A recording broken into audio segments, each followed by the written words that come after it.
So structurally, the answer is the objective conditions give rise to the subjective intervention. And the subjective intervention, in turn, alters the objective conditions. That's circular and doesn't really help you in predicting anything.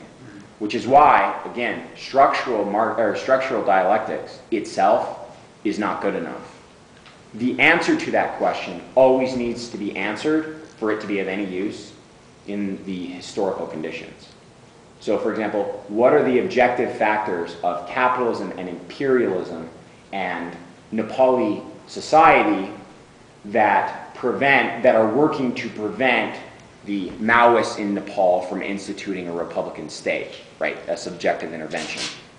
So that then can be given a serious answer, a real answer that'll be interrelated, right? Because the Maoists are changing the objective conditions condition what the Maoists can do, and we can talk about that.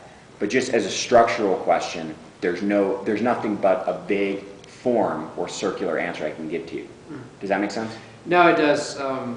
Yeah, obviously that's like what came first, chicken or the egg? The objective conditions cause the subjective, or does the subjective cause the objective? But I mean, that's the very nature of dialectics. It's both. Yes. It's back and forth. So. Right.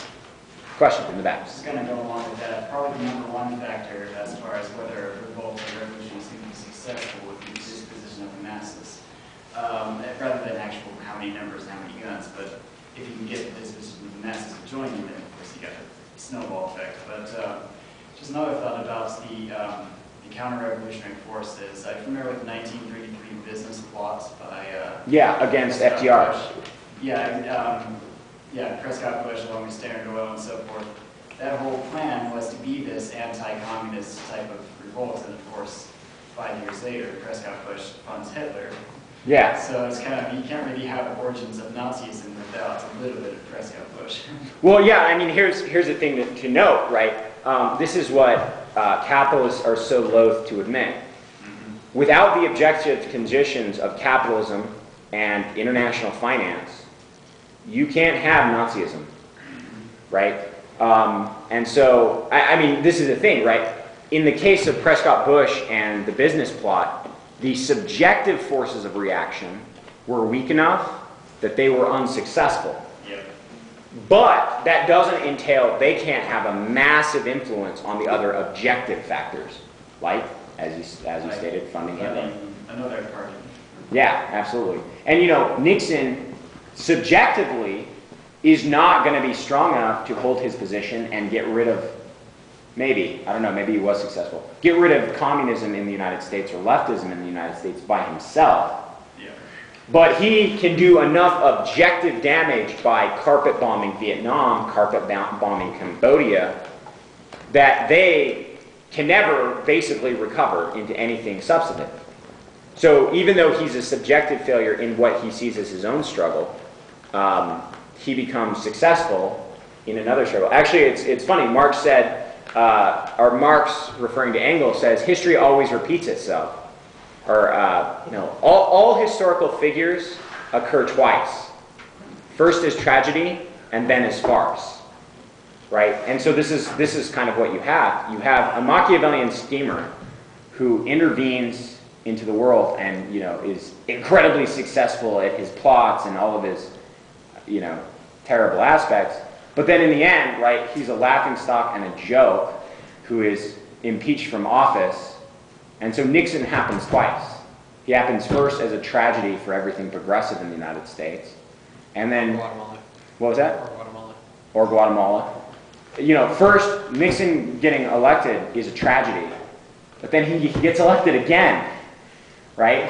And when Nixon gets elected again, the best guy to look at the analysis of I'm sorry, I said Hickson, Hitler and Nixon together. The absolutely best person to look at for the analysis of Nixon getting elected again, Hunter S. Thompson, right? Hunter S. Thompson realizes we are in America, we are in the land of the lizards, because they the first time it's a tragedy, and it's the same thing with Bush. Now, there was a lot of, election, probably outright fraud, if not irregularities. And, it's a tragedy that Bush was elected the first time. But it's a farce that he was elected the second time. I mean, it's not like we didn't know what we were getting, and yet we did it again. And so this is kind of the point, right, that yes, they may fail subjectively initially, or become a laughingstock, or not succeed in what they think they're trying to do, but still contribute in a secondary way, right, to repression and counter-revolution. All that Nixon is actually really interesting because you have Nixon was about to, Nelson Aldrich Rockefeller tried to be the VP under Nixon, but he instead picked Gerald Ford, right? And of course, just before this, Romney was the big candidate for the 1968 election, and Romney was about to, or Nelson Aldrich Rockefeller was trying to get Romney to pick him as the VP candidate and so forth. Anyway, the interesting thing is that after Nixon's impeachment, who does Gerald Ford pick as his VP? Nelson Aldrich Rockefeller. So it almost seems to me as if Nelson Rockefeller had some kind of hand in that whole Nixon Ford thing.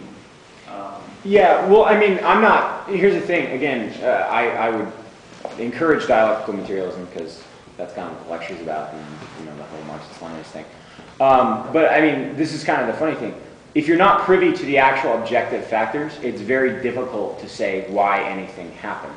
Yeah. I mean, this is kind of what happens when people are undialectical.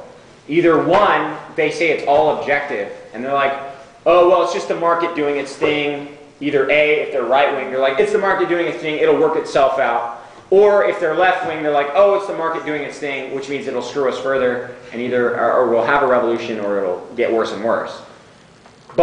Or what they do is they only focus on the subjective.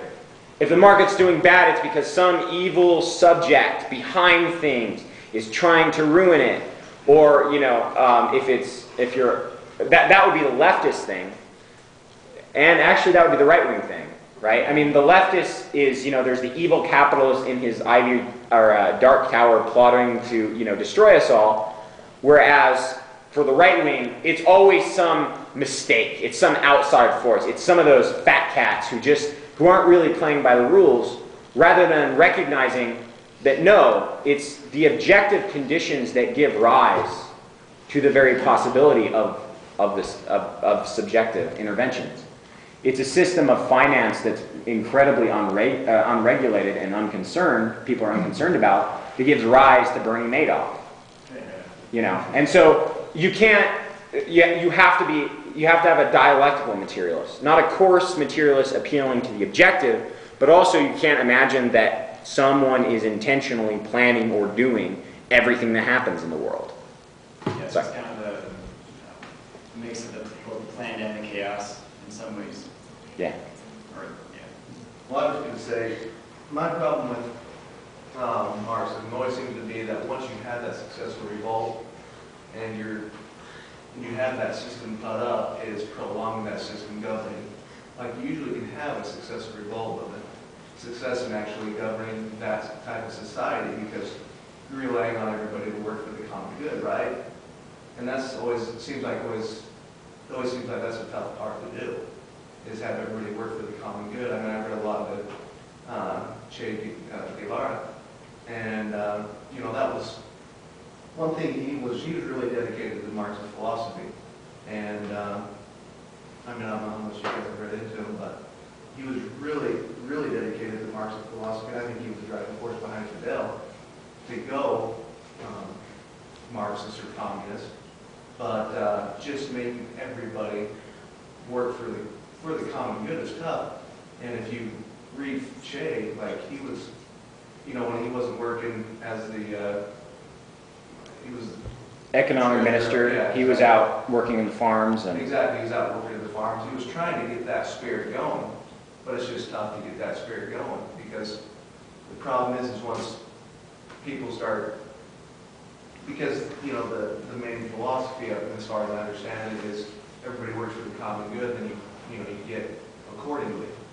And what I see that happens so much is you get people that do work hard, that want to make the system work, but you also get people that don't, that actually feed off the system.